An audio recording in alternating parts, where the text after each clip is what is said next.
Good morning dear student. Start करेंगे 6th lecture of this chapter evolution. आज का topic है मैकेनिज्म ऑफ इवोल्यूशन।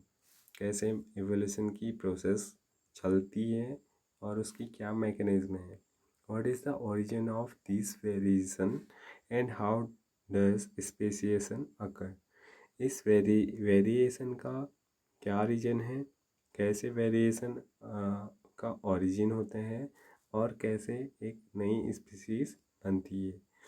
इवन थो Mendel had talk of inheritable factor influencing phenotype, Darwin either ignored these observation or kept silence. Mendel के experiment से पहले जब Darwin ने अपनी थ्योरी दी थी तो उन्होंने इनहेरिटेबल फैक्टर्स के बारे में या फिर जो इन्फ्लुएंसिंग फिनोटाइपिक करेक्टर किसी भी ऑर्गेनिज्म के बारे में दिखाई देते हैं या होते हैं, उनको डार्विन ने क्या किया था, बिल्कुल उनमें उनको इग्नोर करने का काम किया था या फिर वो इस बारे में बिल्कुल साइलेंट थे। In the first decade of 20th century, Hugo de Vries, based on his work on evening primrose, brought forth of the idea of mutation.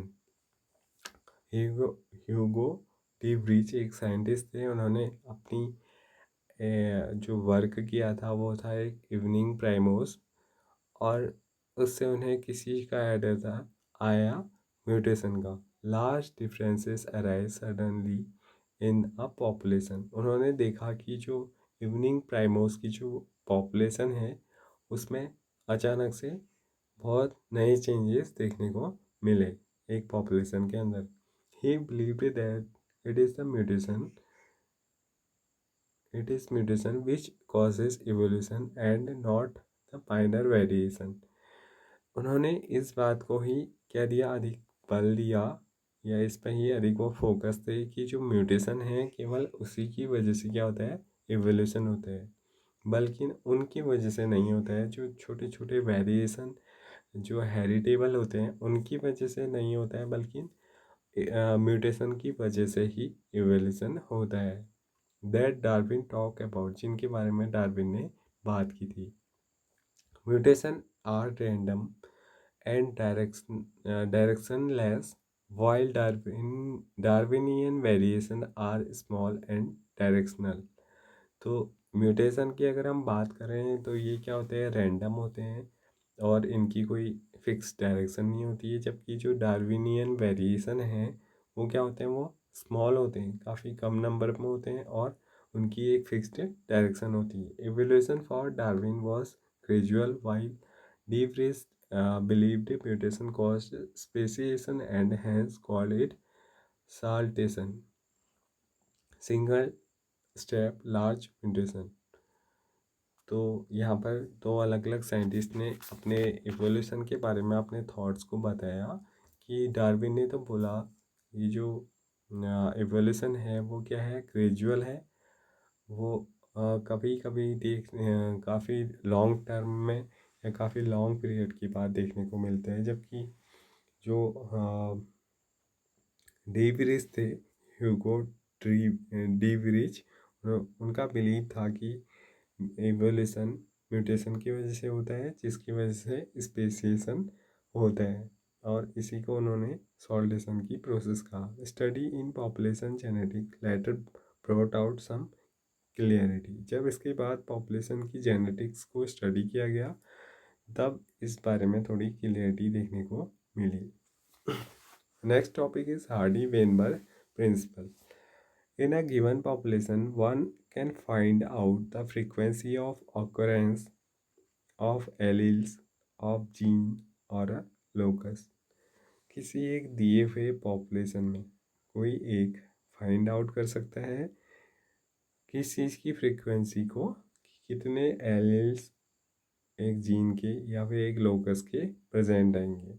ठीक है, this frequency is supposed to remind fixed and even remain the same through generations. और ये क्या रहती है, ये जो frequency है वो जनरेशन टू जनरेशन क्या रहती है, फिक्स्ड रहती है। ठीक है। Hardy Weinberg principle state it using algebraic reaction equation, sorry. तो हार्डी वेनबर्ग प्रिंसिपल के अंदर इसको एक एलजेब्रिक इक्वेशन के रूप में क्या किया गया है, एक्सप्रेस किया गया है। क्या है ये principle, Hardy Weinberg principle? This principle says that, ये क्या प्रिंसिपल क्या कहता है, allele frequency in a population are stable. किसी भी एक पॉपुलेशन के अंदर जो एलील की फ्रीक्वेंसी है वो क्या होती है, स्टेबल होती है। ठीक है। And is constant from generation to generation, और ये हर एक जनरेशन में क्या रहती है, कांस्टेंट रहती है। अभी एलील क्या होते हैं आपको पता होगा, एलील क्या होते हैं, करेक्टरिस्टिक्स होते हैं। जैसे अगर हम मटर के पौधों की बात करें तो राउंड कलर का, या फिर रिंकल्ड सीड, या फिर ये ग्रीन कलर, या फिर येलो कलर, ये सारे क्या हैं, एलील्स हैं। तो किसी भी एक एलील की फ्रीक्वेंसी किसी एक पॉपुलेशन में क्या रहती है, हमेशा स्टेबल रहती है, और ये कांस्टेंट भी रहती है हर एक जनरेशन में। The gene pool, total genes and their allele in a population remain a constant. तो एक पॉपुलेशन के अंदर जो जीन पूल है वो क्या रहता है, कांस्टेंट रहता है। जितने भी जीन्स प्रेजेंट हैं और उनके जितने भी एलील्स हैं वो एक पॉपुलेशन के अंदर हमेशा कांस्टेंट रहते हैं। This is called genetic equilibrium, और इसको क्या बोला जाता है, genetic equilibrium. Sum total of the allylic frequency is one individual frequency, for example, can be named p, q, etc. In a diploid p and q, this represent the frequency of allele A and allele A, small a. The frequency of a individual in a population is simply p square. तो इसको mathematically यहाँ पर आपको समझाया गया है कि अगर कोई दो पॉपुलेशन है, दो फ्रीक्वेंसी हैं अलग अलग एलील की, मान लिया जाए एक पी है और एक क्यू है। तो अगर हम एक डिप्लॉयड की बात करें तो डिप्लॉयड के अंदर क्या होगा, यहाँ पर पी की दो वैरायटीज़ देखने को मिलेगी, एक कैपिटल ए और एक स्मॉल ए, और क्यू की भी ऐसे ही पी एंड स्मॉल ए और स्मॉल ए और स्मॉल बी, स्मॉल ए और कैपिटल ए प्रेजेंट रहेगी। The frequency of A individual in a population is simply P square. तो हम अगर ए की अगर फ्रीक्वेंसी की बात करें, एक इंडिविजुअल जिसमें केवल कैपिटल ए वाली क्या है, एलील्स प्रेजेंट है, तो उनकी फ्रीक्वेंसी क्या होगी, पी स्क्वायर होगी। This is simply stated in another way, that is the probability that an allele A with a frequency of P appear on both the chromosome of the diploid individual is simply the product of the probabilities, that is P square. Similarly, of AA is Q square and AA is 2PQ. Hence, P square plus 2PQ plus Q square equal to 1. तो उनकी जो population की जो variety, एक population के अंदर जितने भी एलील्स की वैरायटी होगी उसका जो प्लस होगा वो क्या होगा, 1 होगा। This is a binomial expression of P Q where frequency measured differences from accepted value.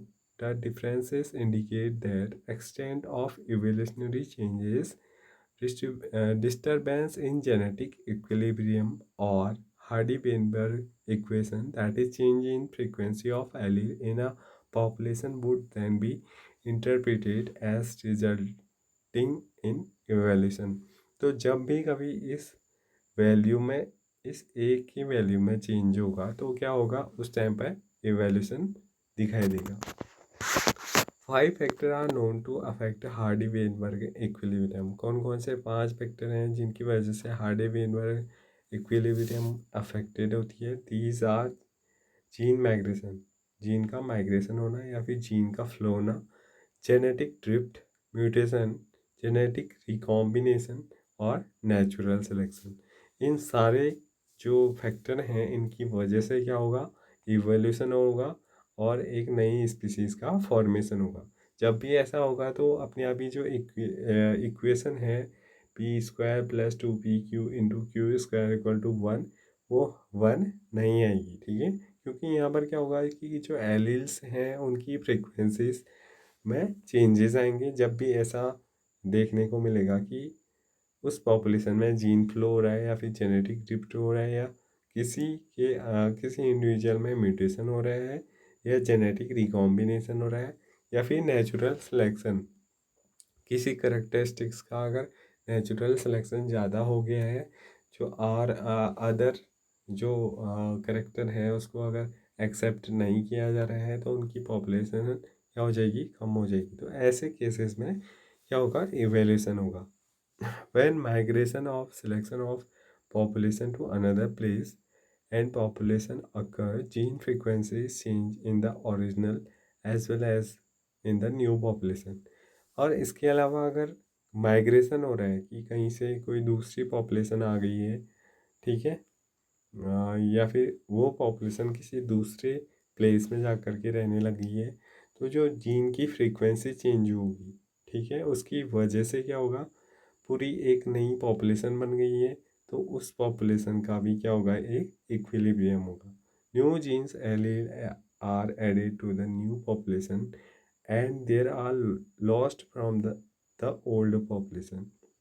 अब क्या होगा, जो नए जीन्स हैं या जो नए एलील्स हैं वो एक न्यू पॉपुलेशन से जुड़ जाएंगे क्योंकि वो अपने पुराने पॉपुलेशन से क्या हो गए हैं, हट गए हैं।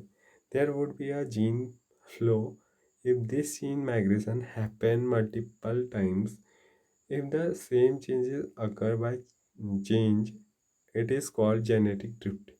अगर इस टाइप के अफेक्ट जिसमें क्या हो रहा है, जीन का माइग्रेशन हो रहा है या फिर मल्टीप्लाई हो रहा है बहुत टाइम तक, तो ऐसा क्या होता है, कभी कभी देखने को मिलता है, बाई चांस देखने को मिलता है।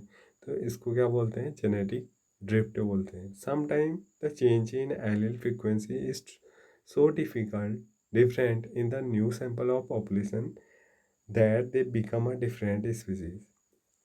कभी कभी क्या होता है, जो फ्रीक्वेंसी होती है वो इतनी ज़्यादा चेंज हो जाती है ना एलील्स की, कि एक नई स्पीसीज का फॉर्मेशन हो जाता है। The original repeated population become founder and the effect is called founder effect. तो जब एक ओरिजिनल स्पीसीज से कोई नई स्पीसीज बन जा रही है, उसके जो एलील्स हैं उसमें इतना ज़्यादा डिफरेंस हो जा रहा है कि एक नई पॉपुलेशन बन जाती है। तो यहाँ पर जो नई पॉपुलेशन बन रही है, इस प्रोसेस को क्या बोला जाता है, फाउंडर इफेक्ट बोला जाता है। और फाउंडर स्पीसीज किसे बोला जाता है, जिस पॉपुलेशन से कोई नई पॉपुलेशन बन रही है, जिस एलील से कोई नया एलील बन रहा है, उसको क्या बोला जाता है, फाउंडर स्पीसीज बोला जाता है। Microbial experiments show that the pre-existing advantageous mutations, when selected, will result in observation of new phenotypes over few generations. This would result in speciation। क्या होता है, माइक्रोबियल एक्सपेरिमेंट से ये शो किया गया है कि जो एडवांटेजियस म्यूटेशन है जिनकी वजह से क्या हो रहा है, बेनिफिट हो रहा है, उसकी वजह से क्या हो रहा है, एक नए फिनोटाइप का फॉर्मेशन हो रहा है। ठीक है, और कुछ जनरेशन्स के बाद क्या हो जा रहा है, एक नई स्पीसीज का फॉर्मेशन हो जा रहा है। Natural selection is the a process in which heritable variation enabling better survival and enabled to reproduce and leave greater number of progeny। सबसे ज़्यादा जो इम्पोर्टेंट थिंग है वो क्या है, वो नेचुरल सिलेक्शन है कि जो हेरिटेबल वेरिएशंस हैं, ठीक है, कैसे जो सर्वाइवल हैं उनमें रिप्रोड्यूस होकर के करेक्टरिस्टिक्स हेरिटेट होकर के एक जनरेशन से दूसरे जनरेशन में जा सके। तो इसकी वजह से क्या होगा, ग्रेटर नंबर ऑफ प्रोजेनी का प्रोडक्शन होगा, क्योंकि ज़्यादा जब प्रोजनी रिप्रोड्यूस होंगी या फिर उनकी नंबर्स जब ज़्यादा होंगे तो तब जा कर के जो करेक्टरिस्टिक्स हैं उनका हेरिटेबल होगा ना। तो एक पॉपुलेशन की जो फ्रीक्वेंसी है या जितने भी एलील्स हैं वो क्या रह पाएंगे, सेफ रह पाएंगे। The critical analysis make us believe that variation due mutation or variation due recombination during gametogenesis or due to gene flow or genetic drift result in changed frequency of genes and alleles in future generation। तो इन सारी चीज़ों की वजह से क्या हो रहा है, एक चेंज हो जा रहा है जीन्स में या फिर एलील्स में जो फ्यूचर की जनरेशन होंगी उनमें। ऐसा स्टडी किया गया है कि जो भी अफेक्ट पड़ेगा जीन में इन सारी चीज़ों की वजह, चाहे वो जेनेटिक ड्रिफ्ट हो, रिकॉम्बिनेशन हो, तो इसकी वजह से जो फ्रीक्वेंसी है जीन की या एलील की उसमें फ्यूचर में कुछ ना कुछ चेंजेस देखने को मिलेंगे। Coupled to enhance reproductive success, natural selection make it look like different population. Natural selection can lead to stabilization in which more individual acquire mean character value. Directional change, more individual acquire value than the mean character value, or disruption, more individual acquire peripheral character value at both end of the distribution curve। इसका figure आपको 7.8 में बताया गया है। 7.8 figure कहाँ है, यहाँ पर आपको दिखाई दिए गए हैं। तो आज का लेक्चर यहीं पर कंप्लीट होता है, इससे आगे हम नेक्स्ट वीडियो में देखेंगे। Thank you.